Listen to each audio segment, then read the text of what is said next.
Hello friends, எல்லாருக்கும் வணக்கம் and welcome back to our channel. Stay tuned with Ray. இன்றைக்கி நம்ம சேனலில் சீஸி கார்லிக் பிரெட் டோஸ்ட் எப்படி செய்யறதுன்னு பார்க்கலாம். வீடியோக்குள்ளே போகிறதுக்கு முன்னாடி நீங்கள் இன்னும் நம்ம சேனல் சப்ஸ்கிரைப் பண்ணலன்னா ப்ளீஸ் சப்ஸ்கிரைப் பண்ணிடுங்க. வாங்க வீடியோக்குள்ளே போகலாம்.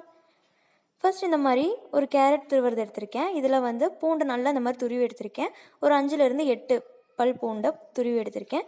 இது கூட 2 டேபிள் ஸ்பூன் அளவுக்கு பட்டர், சால்டட் பட்டர் ஆட் பண்ணியிருக்கேன். நல்லா சாப் பண்ண கொத்தமல்லியும் 1 டேபிள் ஸ்பூன் அளவுக்கு ஆட் பண்ணியிருக்கேன். காரத்துக்கு சில்லி ஃப்ளேக்ஸ் 1/2 டேபிள் ஸ்பூன் அளவுக்கு ஆட் பண்ணி எல்லாமே நல்லா மிக்ஸ் பண்ணி எடுத்திருக்கேன். இப்போ ஒரு துண்டு பிரெட் எடுத்து அந்த பிரெட்டில் இதை நல்லா நம்ம அப்ளை பண்ணி எடுத்துக்கலாம். எல்லா பக்கமும் ஒரு பக்கம் மட்டும்தான் அப்ளை பண்ணிக்கணும், பின்னாடி நான் இன்னும் அப்ளை பண்ணல. ஸோ இன்னொரு பிரெட் எடுத்துகிட்டு அதுக்கு மேலே சீஸ் துருவல் போட்டிருக்கேன். இதுக்கு மேலே நம்ம அப்ளை பண்ண பிரெட் எடுத்து வச்சுட்டேன். இப்போ நம்ம எந்த பக்கமும் அப்ளை பண்ணியிருக்கோமோ அது தவா சூடாக இருந்துமே அந்த பக்கமாக போகிற மாதிரி திருப்பி போட்டேன். ஸோ இன்னொரு பக்கம் பிரெட் மேலே மறுபடியும் அப்ளை பண்ணிக்கிறேன். ஸோ கீழேயும் மேலேயும் நம்ம கார்லிக் அண்ட் பட்டரோட பேஸ்ட் அப்ளை ஆகியிருக்கணும்.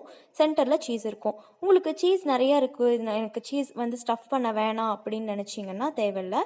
அதே மாதிரி மேலே இப்போ நான் கரம் மசாலா தூவிருக்கேன். நீங்கள் சாட் மசாலா வேணாலும் தூவிக்கலாம். இது ஆப்ஷனல் தான். உங்களுக்கு பட்டர் மட்டும் போதும், சீஸ் வேணான்னு நினச்சிங்கன்னா ஜஸ்ட் ப்ரெட்டில் 2 பக்கமும் கார்லிக் பட்டர் ஸ்ப்ரெட் பண்ணிவிட்டு டோஸ்ட் பண்ணி எடுத்துக்கலாம். ரொம்ப ரொம்ப டேஸ்ட்டாக இருக்கும்.